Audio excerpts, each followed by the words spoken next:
Buongiorno, benvenuti al Focus TG. Siamo in onda anche oggi per informarvi di quello che sta succedendo in Veneto e la notizia è arrivata nel tardo pomeriggio di ieri sera, proprio in ora e in fascia telegiornale, ma è confermata assolutamente, quindi il Veneto è in zona gialla.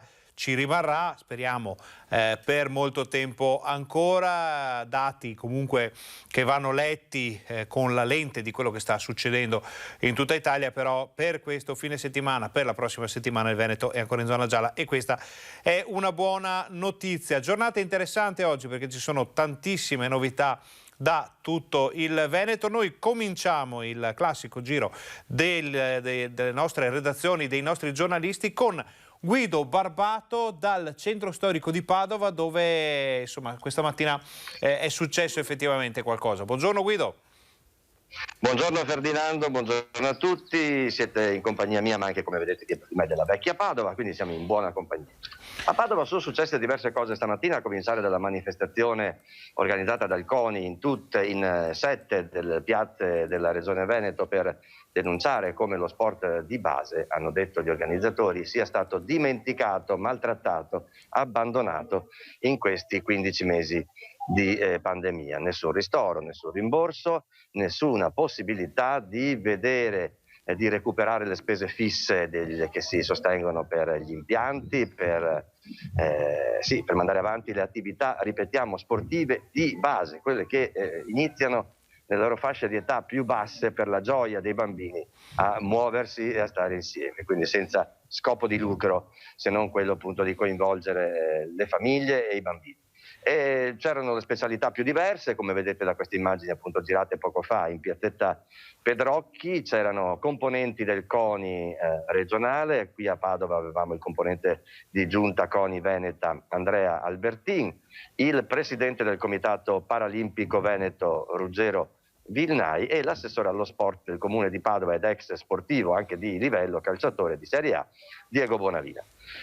Tutti a dire che si è fatto il possibile in ambito locale, almeno queste le parole di Bonavina, sono mancati i finanziamenti, è mancato il sostegno a livello di enti locali superiori dalla regione fino al governo, questa appunto è la teoria sostenuta e tutti a invitare insomma i passanti in questo sabato di soleggiatissimo shopping padovano nell'area pedonale, a invitare tutti a sensibilizzarsi sul problema delle ASD locali, delle società sportive che non hanno appunto né fini di lucro né bilanci a molti zeri e sono quelle che invece stanno pagando di più, senza dimenticarsi che il Veneto è ed è stata la culla di campioni olimpici, tantissimi da dimenticarsi forse quanti sono nelle varie specialità, Certo. di campioni paralimpici forse la metà delle medaglie d'oro paralimpiche vengono dal Veneto e così, quindi questo essersi sentiti dimenticati è duro da mandare giù, come sarà dura riprendere l'attività. Secondo il componente padovano di Giunta Veneta Conica Andrea Albertin,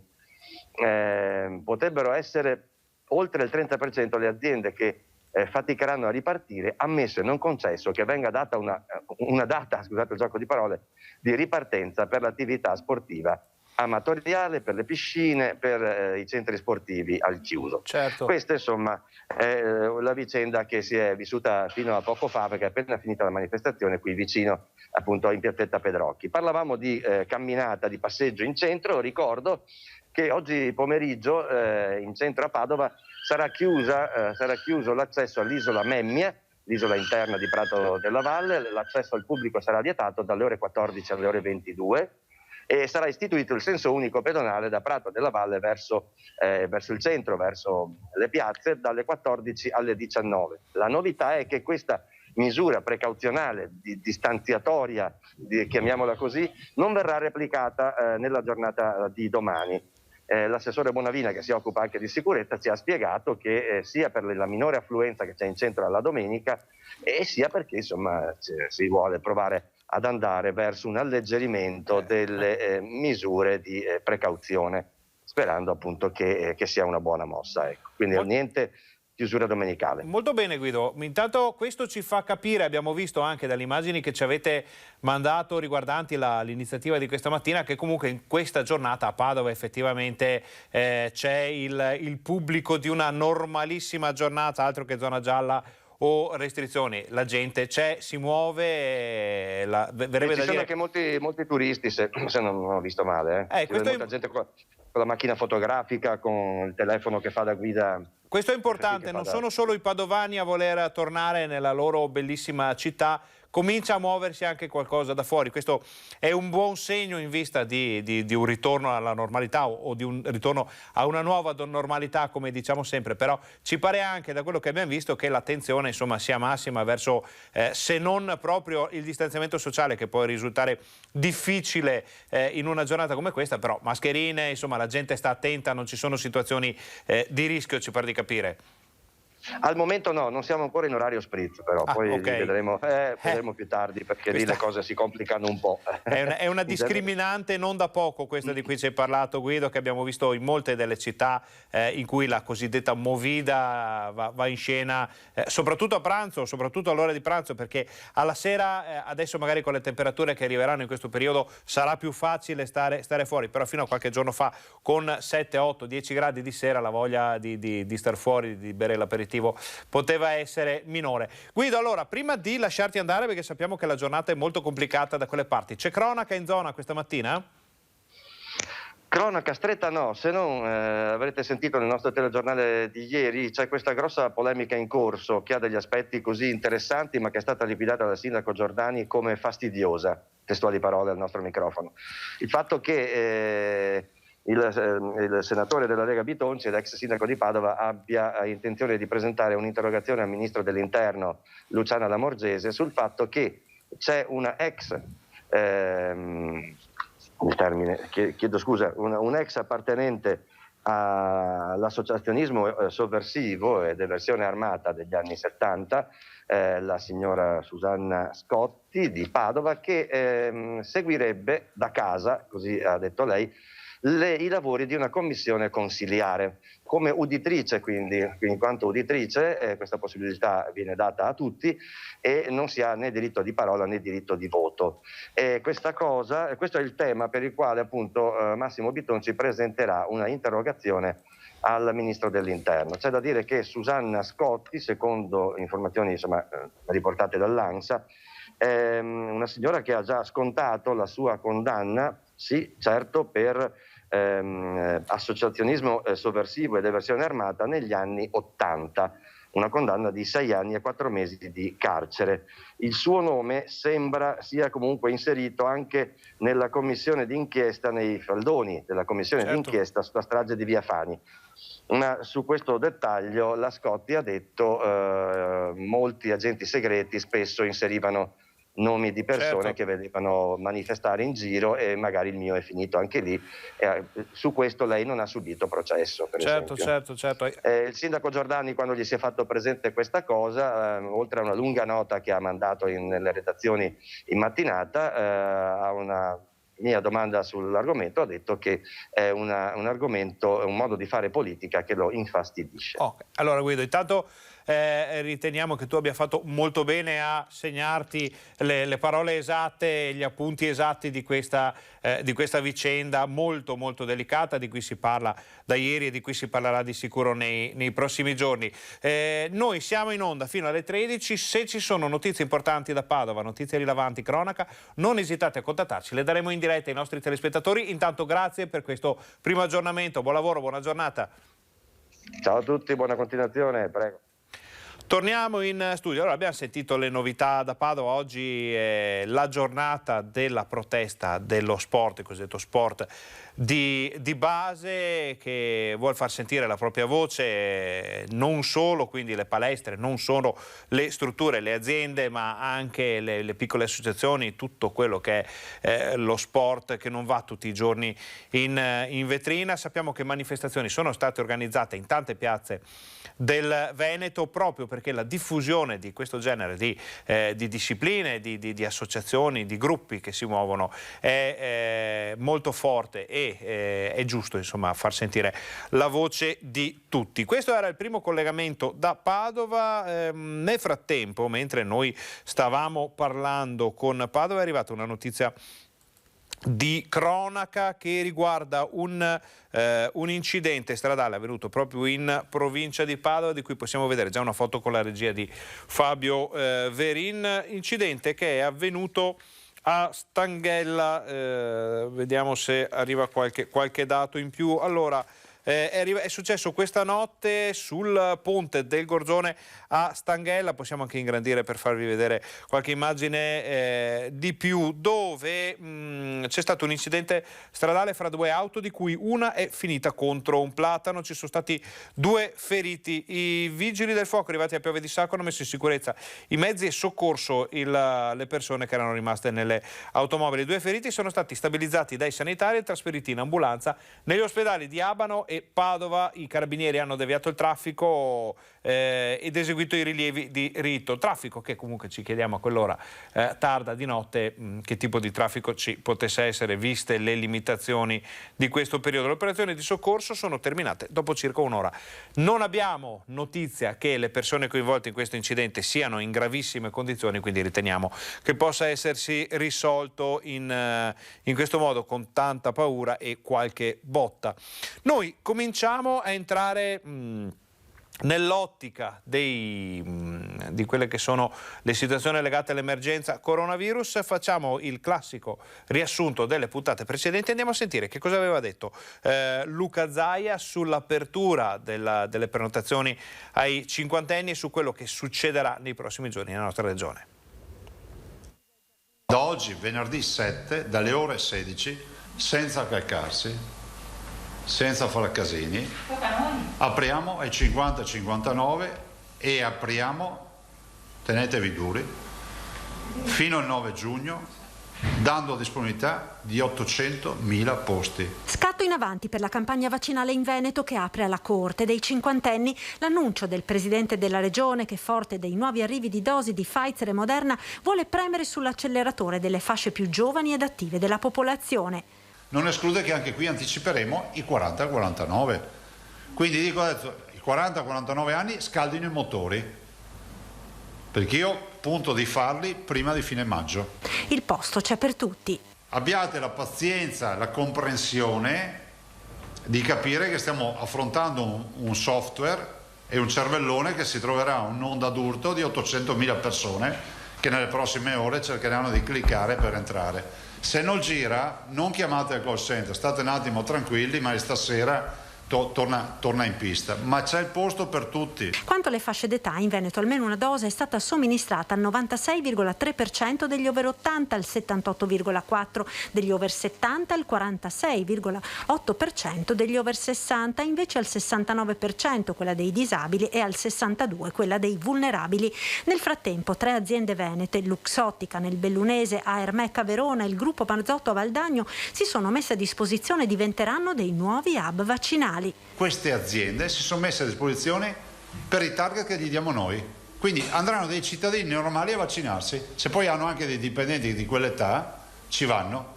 Quindi stiamo facendo una rete che ci permetterà ancora di correre di più. Il Veneto intanto resta giallo e, annuncia Zaia, c'è un gruppo di lavoro con regioni e ministero per rivedere i parametri dei colori. È quello di avere dei nuovi parametri che abbiano queste caratteristiche secondo noi. Introducano un principio di automatismo, come lo hanno fatto le aree, sia ancora R con T, ma soprattutto R con T sintomi ed R con T ospedaliero, cioè dare più luce e spazio a quello che è poi l'impatto ospedaliero e sanitario. Intanto si attende la visita del generale Figliuolo per giovedì prossimo. Il generale Figliuolo sarà qui e faremo al padiglione Rama un incontro con gli stakeholders, no? Vuole incontrare i prefetti, le autorità di polizia, eccetera. Poi andremo a seguire al padiglione Acque. Il generale proseguirà poi per Padova, dove visiterà il punto vaccini alla Fiera e successivamente l'ospedale militare. Nel pomeriggio si sposterà a Villafranca di Verona, alla base dell'aeronautica militare dell'aeroporto. A giovedì quindi arriverà Generale Figliuolo in Veneto, noi seguiremo le varie fasi di questa visita istituzionale con i nostri giornalisti sul campo, insomma vi racconteremo che cosa succederà in quel giorno molto importante per la sanità veneta. E non saltiamo comunque di palo in frasca, ma cambiamo argomento e parliamo di meteo con il nostro amico Nicolas Faronato di Meteo Bassano e Pedemontana del Grappa, che nei giorni scorsi come pagina Facebook, come pagina, sito in generale, sono stati molto impegnati a inseguire un po' le mattane di questo inizio di maggio, che ci ha portato temperature un po' particolari, grandinate e piogge intense. Insomma, è successo un po' di tutto e sappiamo che in altura comunque c'è un disgelo che sta creando qualche problema. Nicolas, intanto grazie per essere qui con noi come sempre e raccontaci che cosa sta succedendo. Sì, grazie Ferdinando, grazie a tutti e buongiorno soprattutto. Che dire, diciamo che maggio è partito un po' come è finito aprile, nel senso che la primavera fatica a decollare, o meglio è partita però con pause spesso durature di variabilità e a tratti anche di maltempo. Ecco. Le temperature quando effettivamente c'è il sole sono belle miti, sono gradevoli, anzi chi lavora fuori può confermare che sono anche leggermente calde a volte, nel senso che si suda, però appunto dopo il tramonto o comunque durante le ore notturne, durante le ore più fredde e quando appunto abbiamo questo maltempo, le temperature crollano, insomma siamo anche arrivati intorno ai 12-13 gradi giovedì pomeriggio verso le ore 14, insomma, quindi nel momento più caldo della giornata, con cielo coperto e anche qualche piovasco sparso, avevamo 12-13 gradi, insomma un valore abbastanza inusuale, ecco, per la prima decade di maggio. Abbiamo visto anche, noi stiamo vedendo grazie alla regia di Fabio Verin per esempio, una grandinata che è stata registrata nel Veneziano qualche giorno fa. Queste ondate di grandine a cosa sono dovute, Nicolas? Ma sono dovute principalmente che la stagione sta avanzando, però i peggioramenti che arrivano sono di stampo prettamente freddo, quindi ovviamente l'aria fredda in entrata, come è successo anche un po' ieri, da nord, quindi dai comparti nordici, quindi ben più fredda dell'aria preesistente mite che comunque staziona nelle nostre pianure, fa sì che poi si formi la grandine. Fortunatamente fino ad ora ne è scesa in gran quantità, però per fortuna di piccole dimensioni, ecco. Quindi ovviamente per gli agricoltori il danno sarà uguale, sia che cadano chicchi piccoli sia che cadano chicchi grossi, però almeno per chi lavora o per chi è in giro in auto o comunque per chi ha bisogno di muoversi, diciamo che il disagio è leggermente minore rispetto ad avere chicchi con diametri sicuramente superiori. Certo. Nicolas, due montagne differenti in questo momento. Noi abbiamo un'immagine che ci arriva dall'altopiano dei 7 comuni, il centro di Asiago, con le webcam puntate sul centro storico di Asiago, una bellissima giornata, gente in giro, e invece sul Monte Grappa sappiamo che il disgelo sta causando qualche problema, sentieri chiusi, strade bloccate da detriti e massi che scendono. Che cosa conviene fare per questo fine settimana per quanto riguarda qualche gita in montagna? Ma guarda, io ma anche il collega in pagina lo scriviamo spesso che se si frequenta la montagna, prima di tutto di salire attrezzati, di comunque essere di avere sempre 1000 occhi, perché la montagna in questo periodo è forse il momento un po' più pericoloso, perché comunque c'è il disgelo, lo ricordiamo, molte strade secondarie sono chiuse perché appunto nel periodo invernale vengono chiuse, ovviamente poi la neve sciogliendosi crea appunto queste piccole frane, queste cadute di massi che ovviamente sono improvvise, non è che ci sono preavvisi. Di conseguenza scegliere le strade principali, le strade che sono curate anche dagli organi addetti e che quindi sono quelle più percorribili. Sicuramente saranno trafficate, è il weekend, sono 2 mesi che siamo praticamente agli arresti domiciliari, passatemi il termine, quindi è chiaro che ci sia traffico, però mi raccomando, insomma, non avventuratevi su strade secondarie o strade che comunque sono ancora chiuse secondo appunto i regolamenti comunali o provinciali, perché appunto oltre ad essere magari bloccate potrebbero anche avere disagi come la caduta di massi, quindi insomma attenzione, perché con la montagna non si scherza, anche perché insomma se vi casca un masso ovviamente non sono sassolini di ghiaino che vi cadono sull'auto, Certo. ma possono anche essere massi grandi come l'auto, giusto per capire, quindi insomma particolare attenzione alle strade secondarie. Parliamo del disgelo, Nicolas, noi stiamo vedendo un'immagine dal Monte Verena, c'è ancora neve, naturalmente non crediamo che sia battuta per sciare, magari qualcuno va a farsi una passeggiata. Quanto ci vorrà per vederla sparire del tutto dai rilievi bassanesi? Ma diciamo, guarda, che sul versante sud delle Prealpi a mio avviso insomma ha i giorni abbastanza contati, ecco. Ovviamente quella ghiacciata resisterà, adesso ci aspettano un paio di giorni belli caldi, quindi se ne scioglierà parecchia, però poi dalla prossima settimana avremo ancora dell'instabilità con temperature in calo, quindi forse oltre i 2000 metri potrebbe ancora comparire la neve, a tratti ovviamente, però ripeto, sul versante sud delle Prealpi, quindi sulle nostre montagne, quelle che vediamo fuori dalla finestra di casa, il disgelo è appunto imminente, insomma. La neve avrà abbastanza i giorni contati, ecco. Discorso diverso invece per le Dolomiti, dove sopra i 2000 metri ci è arrivato un video qualche giorno fa dal Passo Giau, abbiamo ancora insomma metri e metri di neve, quindi insomma lì ci sarà ancora da aspettare sicuramente. Tra l'altro, parlando proprio di questo, ci è arrivata una notizia che riguarda, poi la vediamo un po' meglio con i nostri telespettatori, una valanga che questa mattina alle 9 si è staccata dalla Tofana di Rozes, 200 metri circa sopra il rifugio Giussani, che per chi frequenta quelle zone, siamo sopra Cortina, siamo comunque in alta montagna, c'è una sella fra le tofane e dove c'è questo rifugio che serve da base per raggiungere le varie vette. C'è stata una valanga, c'è una donna che è stata travolta ma è stata poi salvata. Si stanno cercando delle persone che potrebbero essere rimaste travolte da questa valanga, quindi un periodo molto, come dicevi tu, molto complicato in cui bisogna prestare massima attenzione. Nicolas, prima di lasciarti andare, perché sappiamo che anche per te la giornata è densa di impegni, al volo che tempo farà domani quindi? Ma guarda, direi che domani è una domenica all'insegna del bel tempo, l'anticiclone africano, seppur per breve tempo, avvolgerà un po' tutto il Mediterraneo, quindi temperature in salita, cieli sereni o poco nuvolosi, qualche nube più in montagna, però il rischio di precipitazioni sarà praticamente pari allo zero, ecco. Quindi domani via libera a tutte le gite fuori porta.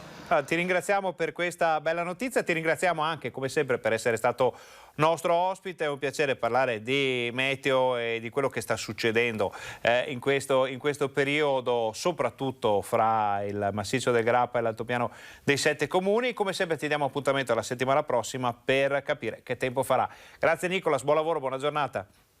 Grazie a voi Ferdinando e a tutti i telespettatori.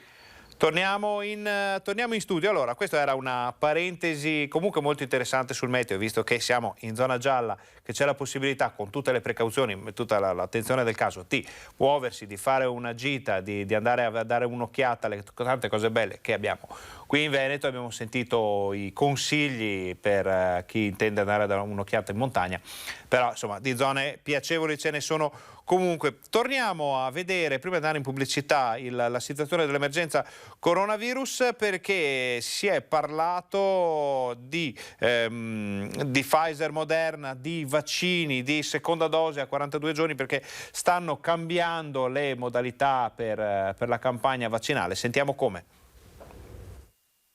Vaccini Pfizer e Moderna. La nuova indicazione del Comitato Tecnico Scientifico raccomanda un intervallo tra prima e seconda dose che sale a 42 giorni. La Regione Veneto si adegua, anche se le nuove date valgono solo per chi si vaccina da ora in poi. Cioè tutti quelli che erano già programmati con la seconda dose a 21 e a 28 giorni rimangono, perché sarebbe comunque complicato pensare di spostare tutti gli appuntamenti. Le prenotazioni che partono da oggi, quindi quelle nuove, invece avranno le 6 settimane. Intanto nella Marca aprirà lunedì il nuovo centro vaccinale all'ex Maber di Villorba. Lavori a tempo di record per l'area industriale chiusa dal 2012, destinata a diventare il più grande hub del Veneto, grazie anche al quale l'azienda sanitaria punta a raggiungere le 10.000 dosi giornaliere. Facciamo una brevissima pausa pubblicitaria, state con noi perché torniamo fra pochissimo.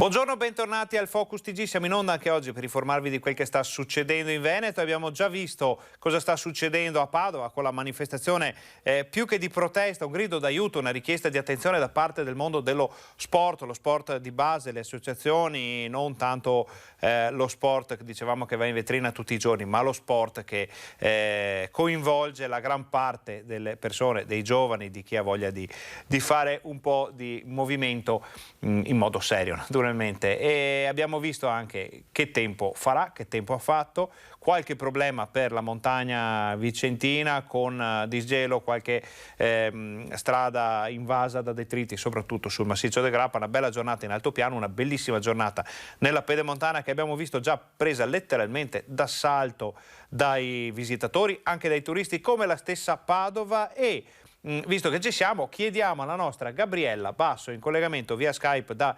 Vicenza, che aria tira oggi a Vicenza. Noi sappiamo che si parlerà soprattutto di vaccini, ma volevamo capire se la giornata sta portando il pubblico cosiddetto delle grandi occasioni anche nel capoluogo berico. Buongiorno Gabriella.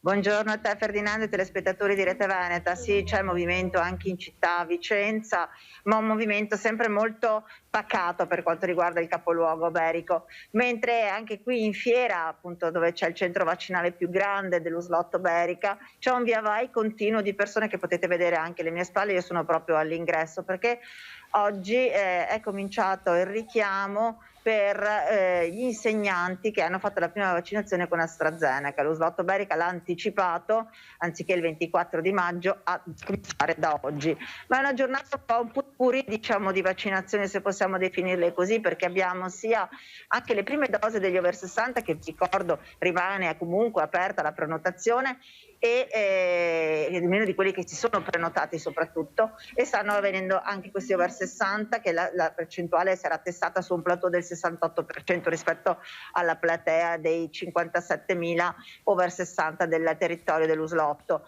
E c'è il richiamo anche per quanto riguarda il personale sanitario, e c'è anche qualche over 70 che viene a fare il richiamo della prima dose. Ma la giornata oggi è importante anche perché da questa sera, non da questa mattina, ma da questa sera, ci sono le vaccinazioni già degli over 50. Molto bene. Fai conto, ecco, esatto, già sono 23.000 i posti che sono stati messi a disposizione subito appena aperto dalle 16 di ieri pomeriggio la prenotazione nel portale della regione, che tra l'altro abbiamo sentito qui i vicentini che sono arrivati, c'erano anche dei cinquantenni, alcuni sono venuti in perlustrazione, altri in accompagnamento, e ci hanno detto che è stato molto rapido, molto semplice fare la prenotazione. Comunque, insomma, dicevamo, nella prima ora di apertura, dalle 16 alle 17, la prima ora di apertura delle prenotazioni, sono andati bruciati più di 4.000 posti di prenotazione, insomma, che erano a disposizione.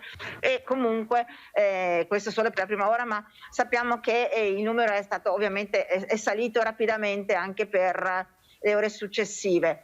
La gente che abbiamo sentito sono tutti contenti sia di fare la seconda dose, gli insegnanti, perché si sentono più sicuri a scuola, contentissimi, contenti anche gli over 50 che siamo riusciti a trovare in questa mattinata, perché dicevano era ora che chiamassero anche noi, cioè aspettavamo con ansia la nostra chiamata. Quindi devo dire che la macchina da guerra della fiera del centro vaccinale di Vicenza sta proseguendo a ritmo serrato, tra l'altro, anche se non vedete tanta gente, è proprio per il tipo di organizzazione che è stata fatta. Pensate che addirittura per il richiamo, per evitare, diciamo, confusione o che possa esserci confusione, il richiamo degli AstraZeneca, chiamiamoli così, cioè i soggetti che hanno fatto la prima dose AstraZeneca e che oggi fanno la seconda, viene messo un braccialetto arancione, scusate, un braccialetto giallo. Un braccialetto giallo, in modo che così poi vanno in una parte separata e vanno direttamente, poi con quel braccialetto vengono riconosciuti e viene dato subito, senza dover neanche aspettare di dire io ho la seconda dose, e subito gli viene dato il certificato di aver fatto tutte e due le dosi vaccinali. Allora Gabriella, noi abbiamo visto, adesso sta finendo questo video che ci avete inviato, in cui si vede un'organizzazione effettivamente molto, molto buona, nel senso sembrava che non ci fosse nessuno all'interno dei padiglioni, invece la gente effettivamente c'è, perché vediamo che anche alle tue spalle c'è un certo c'è un certo via vai, quindi vuol dire che è comprensibile che magari all'inizio di questa campagna vaccinale, che lo ricordano tutte le autorità sanitarie, sia la politica ma gli stessi addetti ai lavori, dicono attenzione, una cosa così non l'ha mai fatta nessuno nella storia, quindi una campagna vaccinale per l'intera popolazione, a parte i più piccoli, nessuno l'ha mai fatta, quindi può succedere che nelle prime fasi ci sia stato un po' di qualche balbettio. Certo. Adesso invece vediamo che la macchina corre, tra l'altro abbiamo i dati, poi li vediamo insieme ai nostri telespettatori, dati importanti perché ormai le percentuali di copertura, soprattutto delle fasce più degli anziani, le fasce da proteggere maggiormente per evitare poi ricadute sulla sanità, sulle terapie intensive, insomma sono davvero dati importanti. Gabriella, ti chiediamo anche se c'è già qualche informazione sulla cronaca di oggi a Vicenza, che è sempre piena di notizie. Abbiamo soprattutto dalla provincia, perché abbiamo l'arresto di un rapinatore a Zanè, siamo nella zona di Tiene. Questo è forse più un disperato o comunque un tossicodipendente che per raccimolare i soldi, probabilmente per comprarsi la dose, in pieno centro, in pieno giorno ha tentato di rapinare due persone che erano in pausa pranzo, un rappresentante di Varese che era nel parco cittadino, che stava appunto facendo la pausa pranzo, con un coltellaccio gli è andato vicino minacciandolo di fargli del male se non gli dava il portafoglio. È stato prontissimo a scappare e quindi l'assalitore in realtà si è allontanato per poi ritornare poco dopo, poco lontano, e lì questa volta è salito in macchina di un altro soggetto e è riuscito a farsi dare 50 euro, ma comunque è stato subito individuato, grazie proprio anche alle testimonianze delle vittime, delle persone e anche delle telecamere di videosorveglianza, quindi nel giro di pochissimo è stato rintracciato ed arrestato. E poi abbiamo anche un'altra cosa che riguarda invece Siamo Schio, due soggetti, due incensurati che sono stati denunciati in questo caso per simulazione di reato, sono due soggetti di Isola Vicentina. Allora Gabriele, intanto ti ringraziamo per queste prime informazioni, tutto il resto lo vediamo nel TG Vicenza di questa sera, perché sarà un telegiornale, vedendo le premesse, pieno di novità, notizie e informazioni. Noi adesso ci vediamo invece il servizio della vostra redazione sui comportamenti sbagliati vicentini che si promuovono per quanto riguarda il rispetto delle regole anti-Covid. Ringraziamo Gabriella Basso per il collegamento e andiamo a vedere il servizio. Mi sembra che i veneti si stiano comportando più che bene. In tutti questi mesi ritengo che il senso civico abbia prevalso su altri atteggiamenti, insomma, quindi mi fa piacere poter vivere in città come questa. Qualcuno sì, si vede, però ci sta, la gente ha bisogno di stare un po' insieme, non se ne può più. Dopo c'è chi esagera, c'è chi sbaglia, ma... Cosa prevale, il senso civico o il libera tutti? Il senso civico, secondo me, c'è tanta gente che sta attenta. Il senso civico e il buon senso, in linea di massima mi pare che qua nella nostra città, io sono spesso in centro, vedo che la gente è rispettosa. In generale vedo che sono persone che mettono il buon senso, cioè io almeno uso il buon senso, vedo che anche dall'altra parte. Da quello che posso vedere nel mio piccolo, secondo me la gente sta comunque attenta, anche perché insomma, penso che dopo questo anno e passa di tempo passati chiusi in casa a fare grandissimi sacrifici, perché tutti li abbiamo fatti, chi più chi meno, secondo me la gente ha anche capito. L'80% di vicentini sono stati bravissimi, poi c'è stato qualcheduno che se ne frega, dico la verità, giusto per dire le cose come stanno. Perché io ho il vaccino regolarmente, anche la seconda dose, però nonostante tutto porto la mascherina come si deve, anzi l'FFP2, perché bisogna rispettare gli altri, cioè bisogna pensare che gli altri... Allora, abbiamo visto che i vicentini bene o male si danno un bel voto, invece a Venezia, non che questo sia un brutto voto da parte delle autorità, ma insomma è una considerazione, è entrato in vigore l'ordinanza anti-assembramenti del sindaco Brugnaro che sarà valida fino a domani. Si tratta di una misura necessaria, a maggior ragione con l'incremento importante dell'indice RT in Veneto. Dalle 15 alle 22 la polizia locale potrà vietare e regolare l'accesso in alcune aree della città, sia Venezia, scusate, centro storico, sia in terraferma, garantendo il transito agli addetti di negozi e residenti. Nel caso di grande afflusso, come potrebbe succedere, potranno essere appunto limitati questi accessi. L'obiettivo è di arginare in particolar modo le zone della cosiddetta movida, come possiamo vedere in alcune delle immagini che ci sono arrivate dalla nostra redazione veneziana, nei fine settimana e le aggregazioni. Le stesse misure potranno essere adottate dagli agenti di polizia locale anche dalle 11 alle 15 a Cannaregio. Questo era il punto anche su Venezia, visto che magari qualcuno potrebbe aver voglia di fare un salto a vedere una delle città più belle del mondo che abbiamo a portata di mano con queste giornate fantastiche. Sappiate che ci sono anche queste ordinanze anti-assembramenti in ballo. Detto questo, noi facciamo una brevissima pausa pubblicitaria, state con noi perché torniamo fra pochissimo.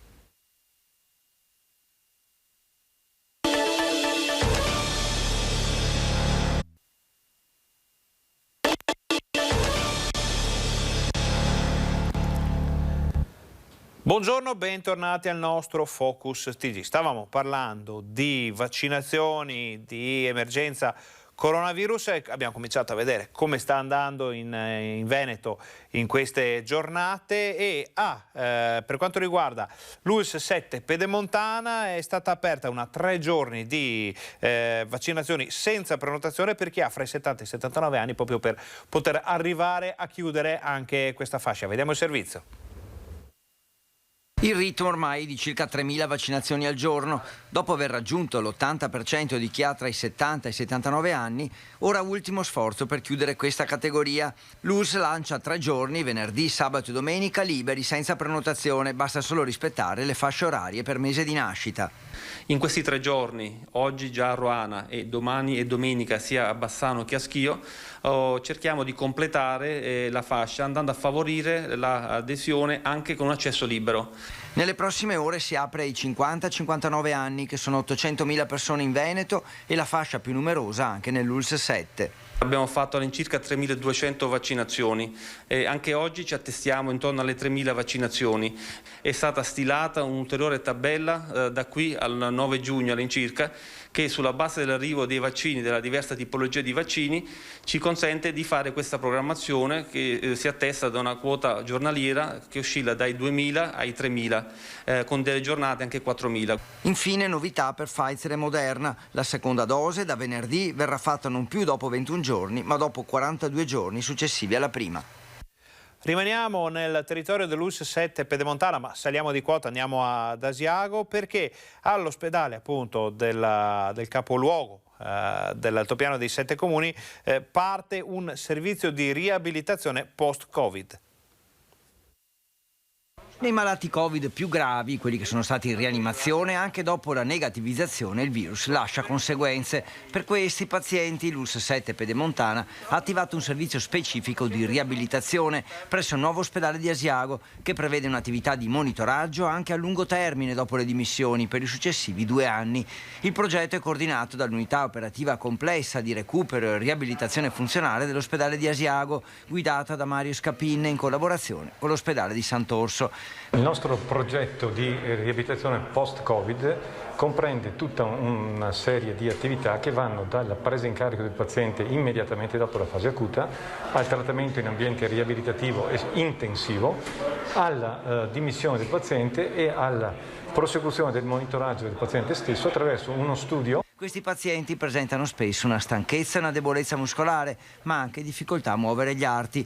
Per questi pazienti il periodo di ricovero è sempre abbastanza lungo, in genere tra le 4 e le 6 settimane, durante le quali seguono un programma intensivo con 2-3 ore di riabilitazione tutti i giorni. Entro l'estate, intanto, sarà riattivata anche la cardiologia riabilitativa, che consentirà ai cittadini operati al cuore di trascorrere la riabilitazione in un ospedale modernissimo e vicino a casa. Visto che stiamo parlando di vaccini, andiamo a vedere assieme, sempre con la regia di Fabio Verin, questa tabella che è l'ultima disponibile, arrivata questa mattina dalla Regione, per capire come sta andando la campagna vaccinale. Allora, sono 1.365.204 i veneti che hanno ricevuto almeno una dose, ovvero il 28% della popolazione. Ci stiamo avvicinando a un passo magari più lungo, un passo più corto, però con una media abbastanza buona, che poi vedremo, all'arrivare a 1/3 della popolazione. Popolazione residente con ciclo completo siamo un po' più indietro, perché siamo a 574.019, ovvero l'11,8% dei veneti.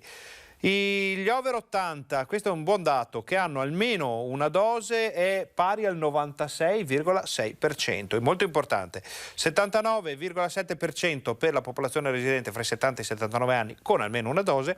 Siamo al 50% dei 60-69 anni, quindi qui c'è da fare ancora qualche passo in più. Disabili che hanno almeno una dose, 70,3% di quelli che sono in Veneto, e vulnerabili con almeno una dose, 64,4% di quelli che sono in Veneto. Vediamo il dato di ieri, questo riguarda la giornata di ieri, aggiornato alla mezzanotte. Sono state fatte ieri 45.765 dosi, quindi somministrazioni, quindi si viaggia a un ritmo fra le 43 e 45.000, ma sicuramente si può fare meglio. Dicevamo il totale di quasi 2 milioni di persone. Le prime dosi sono 37.195 per un totale di 1.382.000. I cicli completati erano 8.564 nella giornata di ieri. Altro salto in questa tabella, sempre per dare un'occhiata alla situazione, vedete che queste colonne rappresentano il numero di vaccini inoculati. Dopo un marzo-aprile abbastanza buono, c'è stato quel crollo famoso della seconda, terza settimana di aprile, si è risaliti. La settimana scorsa è andata molto bene con 256.000 dosi.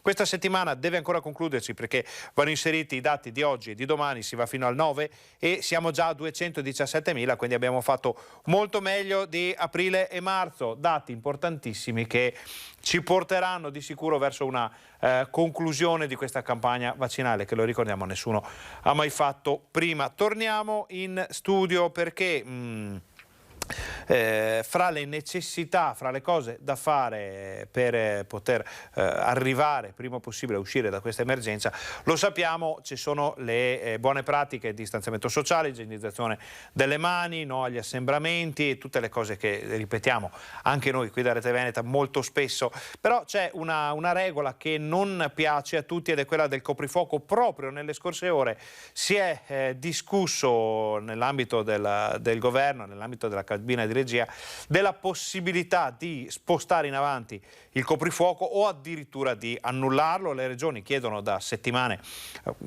magari no, però da qualche giorno di sicuro, di spostare in avanti l'avvio del coprifuoco almeno fino alle 23 o alla mezzanotte. Noi siamo andati a sentire i bassanesi che cosa ne pensano. Sentite cosa ci hanno detto.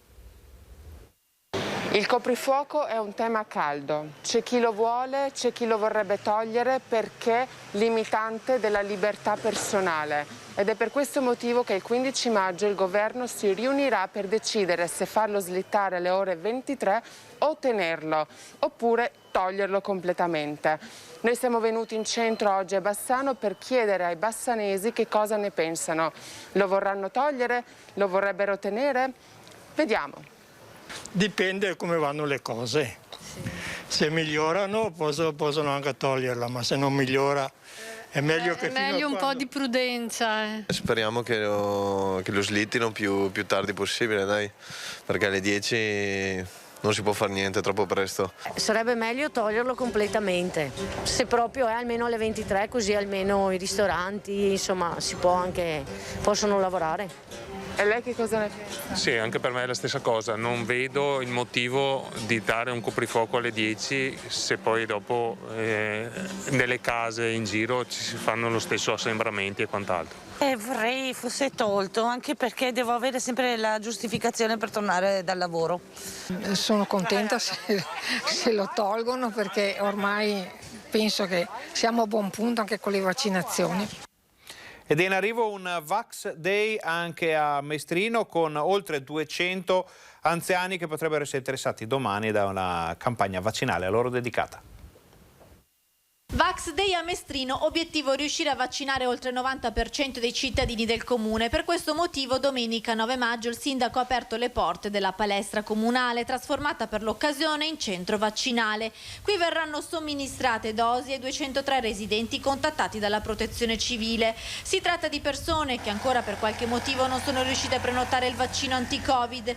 Gli elenchi sono stati forniti dai medici di base al comune. Su 500 ancora da vaccinare, in 203 hanno aderito e si presenteranno in palestra domenica. Chi saranno i nostri medici di base o la maggior parte di essi? In questi giorni gli stessi medici ci hanno passato la lista dei loro assistiti che in questo momento non hanno ancora effettuato la vaccinazione. Categoria di assistiti che vanno dai 60 anni ai 100 anni. Ad accogliere i cittadini ci saranno i loro medici di base, 2 equipaggi della Croce Rossa con un'ambulanza a disposizione in caso di emergenza e la Protezione Civile. Operativi per la vaccinazione i medici in pensione dell'Associazione Medici in Strada.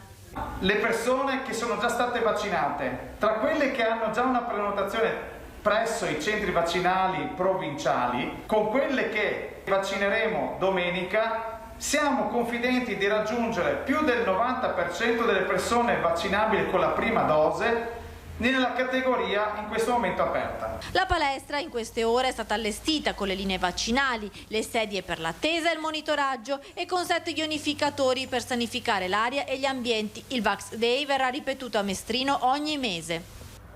E allora andiamo a vedere i dati appena arrivati dall'azienda Zero della Regione del Veneto per capire dove stiamo andando, che direzione sta prendendo l'emergenza coronavirus. Allora, in questo momento sono 19.128 i veneti positivi al coronavirus, un numero che scende continuamente, scende in modo anche molto forte. Sono 326 le nuove positività riscontrate nelle ultime ore, per un totale di positivi dall'inizio dell'emergenza coronavirus pari a 416.988. Purtroppo sono da contare anche 11.420 persone che sono morte a causa del coronavirus. Il numero dei guariti è 386.440. Scendiamo lentamente nella seconda parte di questa tabella, che è ancora più importante perché ci fa capire che la sanità sta reggendo l'urto dell'emergenza, di questa spallata. Allora, 1.035 persone ricoverate in area non critica, 156 in terapia intensiva. Sono numeri veramente bassi, non si vedevano così bassi da parecchio tempo. Infatti meno 28 il bilancio di quelli ricoverati in area non critica, meno 6 il bilancio delle terapie intensive e 3 morti. Ci piacerebbe dire solo 3 morti, ma fino a quando non arriveremo a zero questa parte della tabella non potrà essere commentata positivamente. Chiudiamo con un servizio un po' particolare che ci arriva dalla nostra redazione padovana, che ogni settimana confeziona, grazie alla collaborazione con il noto giornalista Paolo, dona una chicca di storia e cultura padovana che poi riguardano tutto il Veneto. In questo caso riguarda anche tutto il mondo, perché si parla di Einstein. Oggi parliamo del carteggio, ovvero uno scambio epistolare di 15 lettere tra marzo e maggio del 1915 tra il conosciutissimo Albert Einstein e il meno conosciuto, ma padovano, Tullio Levi Civita, professore di fisica e di matematica. Io vi leggo soltanto 2 righe di una lettera. Levi Civita ha contestato un importante passaggio di Einstein sulla teoria della relatività, per cui qualcosa di fondamentale, cioè il piccolo, tra virgolette, che poi piccolo non era, che contesta il grande maestro. E dice: ammiro, questo è quanto scrive Einstein, ammiro il suo metodo di calcolo. Deve essere bello cavalcare sul cavallo della vera matematica attraverso questi campi, mentre uno come me si deve accontentare di andare a piedi. È incredibile. E poi addirittura, quando ho visto che lei rivolge la sua attenzione contro la dimostrazione più importante della teoria, quindi dice contro la dimostrazione più importante, che mi è costata fiumi di sudore, mi sono spaventato, perché vedo che lei in certe cose matematiche è molto più preparato di me. E addirittura un'altra lettera gli ha scritto: aspetto una sua lettera sempre con ansia. Allora, dopo 15 lettere, il buon Einstein ha dato ragione a Levi Civita, al quale Sì, che è conosciuto, diciamo, ma non conosciutissimo. Gli hanno dedicato il Dipartimento di Fisica e Matematica, ma comunque una strada, ma comunque niente in confronto ad Einstein, che è al 9° posto assoluto nella classifica dei VIP stranieri che figurano nel nome delle vie o delle piazze. Al 9° posto, il primo posto c'è Kennedy, poi sono personaggi tipo Anna Frank, Karl Marx, Gandhi, Edison, Fleming. 10° posto per curiosità Picasso. Morale della favola: Padova è una città dalle 1000 sorprese. Presenta situazioni sbalorditive come questa, ad esempio, di Einstein, che ho letto per prima in un sito addirittura inglese, mentre in Italia di questo non se ne parlava. Qui si tratta di una dei tanti dettagli che possono fare la differenza di una città rispetto a un'altra città. Avete visto, c'era anche la mail padova@telenordest.tv alla quale potete inviare le vostre segnalazioni su pillole di cultura, storia e curiosità padovane, e grazie alla collaborazione con Paolo Donà le approfondiremo, le trasformeremo in servizi per anche alleggerire un po' questi giorni in cui sì, ci sono delle buone notizie che riguardano la campagna vaccinale, la diminuzione dei casi, però siamo sempre all'interno di una pandemia. Ricordiamoci che non vanno abbassate le difese. Chiudiamo con una mezza buona notizia, perché comunque sono ancora in corso le ricerche di eventuali altri sci alpinisti coinvolti, ma la sci alpinista travolta dalla valanga in Tofana è stata salvata, è stata portata al sicuro con l'elicottero. Adesso pare che non ci siano altre persone sotto la neve, questo poi lo sapremo nel corso della giornata, ve ne daremo eventualmente conferma durante la nostra informazione serale. Noi vi ringraziamo per essere stati con noi, ringraziamo anche Fabio Verin in regia. Vi diamo appuntamento al TG Bassano, al TG Vicenza di questa sera per approfondire tutti i temi di cui abbiamo parlato oggi. Grazie, buona giornata.